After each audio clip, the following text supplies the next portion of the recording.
The Albanese government's pushing for hundreds of thousands of low-paid workers to receive pay rises. The ACCU wants a 7% increase for the 2.7 million workers. That would be in line with inflation. In fact, it's above inflation now.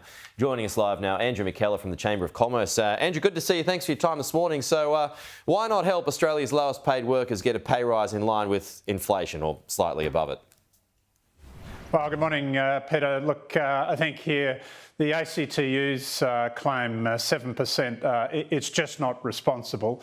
You know, the reality is that will add $12.6 billion of cost back in, mainly to the small business sector. These are the businesses that are mainly paying the award wages that have been talked about here. So, look, those businesses, small businesses, which are the backbone of the Australian economy, many have been struggling to go forwards. A lot of them have actually been going backwards. They're facing an almost catastrophic situation in terms of input costs at the moment.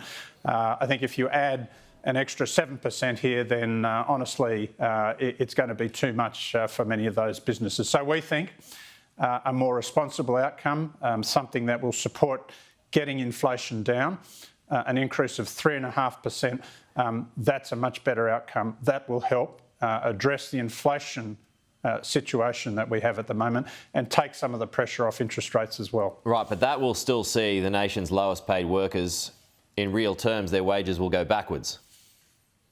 Look, it's a tough situation, there's no doubt about that, but we've got to get the balance right. If we're simply feeding into inflation, if we're adding on to costs, businesses are going to have to pass that through. Any wage increase that you get in those circumstances is just going to be gobbled up again.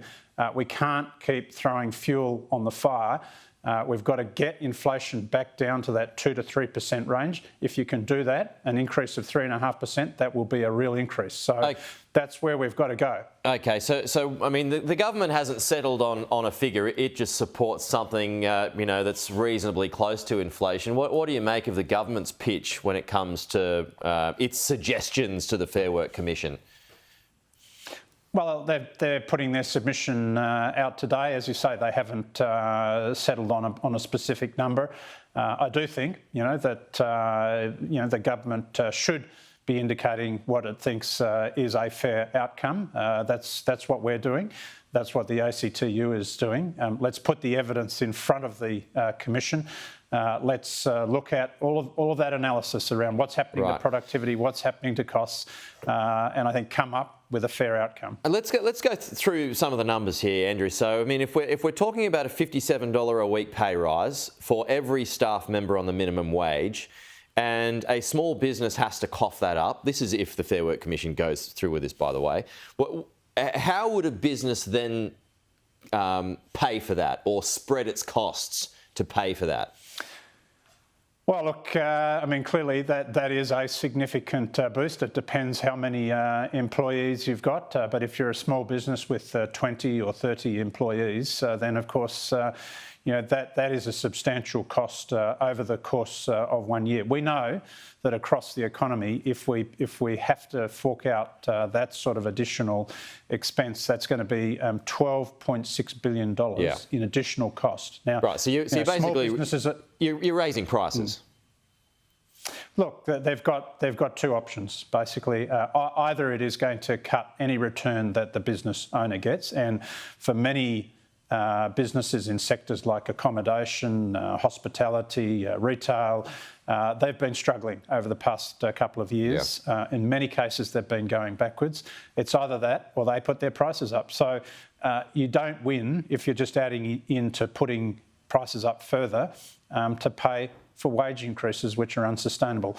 We've got to get the economics right here. We've got to be responsible. So we've got to get inflation under control. In terms of getting the balance right, though, how did you settle on 3.5%? Look, what we've looked at is a number of factors. Obviously, we have looked at the inflation situation. We've looked at the Reserve Bank's target range. They want to get inflation back down to 2 to 3%. We've looked at things like productivity growth, which has been quite weak, less than 1% over the past several years. We've looked at the impact of superannuation coming through. There'll be an increase in the superannuation guarantee levy from July this year, an extra 0.5%. So if you take all of those factors into consideration, we think that 3.5% is responsible. It supports getting inflation lower. In those circumstances, it's a much better outcome that will help sustain jobs and keep small businesses going for the future. Okay. I mean, it's an interesting situation that businesses got here at the moment. I mean, you need workers, but you don't want to pay too much as well at the same time. Meanwhile, you've got, 650,000 migrants coming this way over the next this financial year and next financial year. Do you support that, by the way? Look, we have supported an ambitious migration target. So I think what the government has been doing here is a step in the right direction. That doesn't suppress wages. It provides critical skills into the Australian economy. It helps keep demand strong. It's good for business.